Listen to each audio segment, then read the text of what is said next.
Samajwadi party की अयोध्या की गोसाईगंज विधानसभा seat से विधायक अभय सिंह अब लगातार फड़फड़ा रहे हैं और छटपटा रहे हैं और योगी आदित्यनाथ से मुलाकात भी कर रहे हैं, क्योंकि 2027 का विधानसभा चुनाव नजदीक आ रहा है और समाजवादी पार्टी ने अभय सिंह को गद्दार करार दिया है और समाजवादी पार्टी ने अभय सिंह के लिए सारे दरवाजे बंद कर दिए हैं। इसलिए अब अभय सिंह फड़फड़ा रहे हैं कि आखिरकार उन्हें 2027 में चुनाव तो लड़ना ही है और आखिरकार उन्हें टिकट कौन सी पार्टी से मिलेगा। आपको बता दें, अभय सिंह जब जेल में हुआ करते थे उस समय मुलायम सिंह यादव ने अभय सिंह को जेल में रहते हुए विधायकी का चुनाव लड़वाया था और चुनाव जितवाया भी था। उसके बाद अभय सिंह मुलायम सिंह के फैन हो गए थे और लगातार ये बात कहते थे कि वो कुछ भी हो जाए समाजवादी पार्टी को छोड़ के कभी नहीं जाएंगे। भले ही समाजवादी पार्टी उन्हें लात मार के निकाले, वो एक कोने में खड़े रहेंगे, लेकिन समाजवादी पार्टी को कभी छोड़ के नहीं जाएंगे।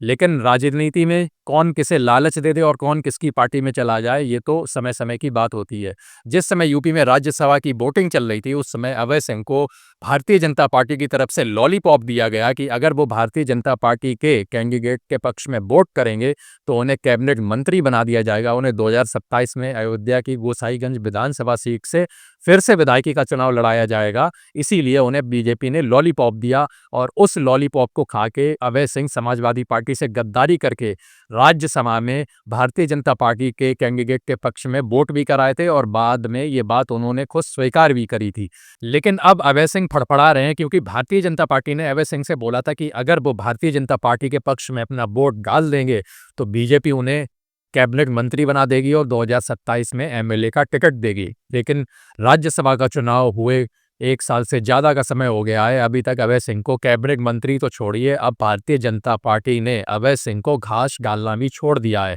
और इसी वजह से अभय सिंह घबराए हुए हैं और इधर-उधर छटपटा रहे हैं। अभी कुछ दिन पहले उन्होंने योगी आदित्यनाथ से भी मुलाकात करी थी और शायद यही बोला होगा कि आपने मुझसे वादा किया था कि समाजवादी पार्टी में होते हुए भी अगर आप भारतीय जनता पार्टी के पक्ष में अपना समर्थन देंगे और वोट देंगे तो आपको कैबिनेट मंत्री बना दिया जाएगा। लेकिन अभी तक ऐसा कुछ भी नहीं हुआ है। और अभी कुछ दिन पहले अखिलेश यादव ने भी अमेठी का दौरा किया था और जब रिपोर्टर्स ने उनसे पूछा कि अभय सिंह का क्या होगा 2027 में, तो अखिलेश यादव ने भी साफ तौर पे कह दिया था कि जितने भी गद्दार हैं उनकी वापसी के सारे रास्ते बंद हो चुके हैं। अभय सिंह को भरोसे के साथ पार्टी में लाया गया था, उन्हें विधायक बनाया गया था, लेकिन उन्होंने समाजवादी पार्टी से गद्दारी करके अपने राजनीतिक जीवन पे कुल्हाड़ी मार ली है। और अखिलेश यादव ने साफ कह दिया है कि जिस समाजवादी पार्टी की वजह से वो इतनी ऊंचाइयों तक पहुंचे थे और जिस समाजवादी पार्टी ने और नेताजी की वजह से जेल में रहते हुए अभय सिंह को विधायक बनाया था, अब वो वहां तक कभी नहीं पहुंच सकते हैं। तो इन सब बातों को लेकर अभय सिंह फड़फड़ा रहे हैं, क्योंकि 27 में उन्हें हर हालत में चुनाव भी लड़ना है